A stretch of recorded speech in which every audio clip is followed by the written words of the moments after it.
Welcome back to Ozarks Tonight. The city of Springfield recently approved a $3.7 million agreement with the Springfield Convention and Visitors Bureau. This is a renewal of an annual agreement. Sean Dixon with the CVB is here to explain where this money is coming from and where it's going. Sean, thank you so much for being here. Thanks for having me. So let's talk about this money, $3.7 million. That sounds like a lot of money. Explain to me this annual agreement. So this is not something new. This is something you have been doing. No, the Convention and Visitors Bureau actually started as part of the Chamber back in 1979 and had their first campaign for the region in 1980.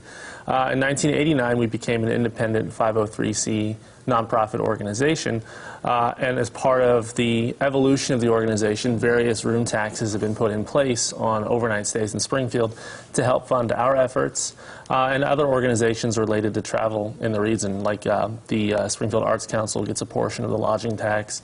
Some of the Jordan Valley Development bond debt is paid down with it. So on an annual basis, we submit our budget and our marketing plan to City Council and to the City Manager. And on an annual basis, they vote to either keep us on or not.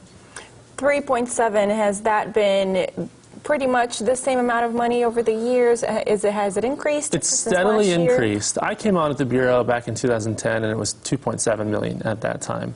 And if you think about all the things that have sort of happened in Springfield since then, Wonders of Wildlife opening, the Cardinals obviously still going strong, various improvements. The actual revenue that the hotels have generated in the city has increased. About 3 or 4 years back, they had their first year where they made $100 million collectively. Now, with Wonders of Wildlife, we're probably going to be in the $115, $120 million annual range for them. So as they perform well, we perform well. Obviously, we're incentivized to make sure visitors are coming to the region. So a big chunk of this $3.7 million comes from those lodging taxes from hotels. So when people visit, they pay money on these hotel rooms, and part of that tax goes to you guys. Absolutely. So that portion of our budget is about $2.7 million, about 72%. The rest of it is either grant funding that we apply for with the state of Missouri or other entities, or private fundraising that we do in the travel industry through sponsorships of our publications or our website.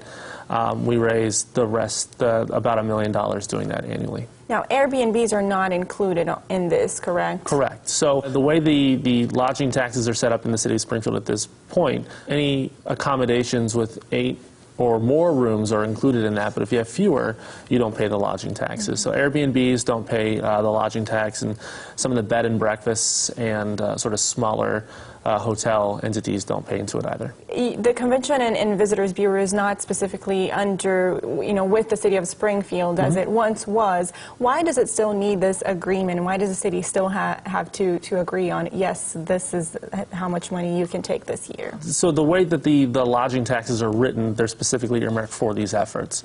So we are the designated marketing organization for Green, Polk, and Christian counties. And we file that with the state every year, but that's sort of our nonprofit status is to be the entity that works on behalf of these funds. It's pretty common. Most cities our size and some a little smaller have convention and visitors bureaus working on their behalf, but they often operate independently for various reasons, so they can apply for various other fundraising revenue streams or even marketing activities that a city necessarily can't undertake.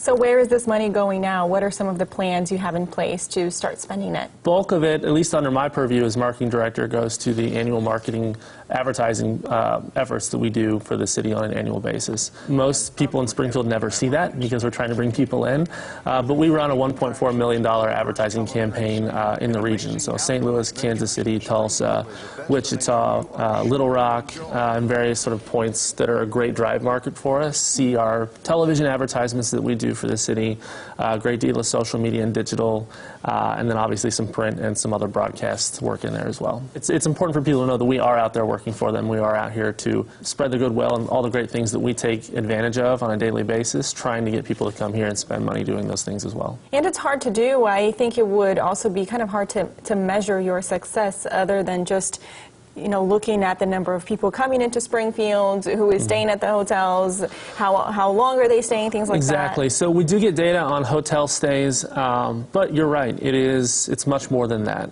Some people come in for day trips. Some people come in and stay with friends and family.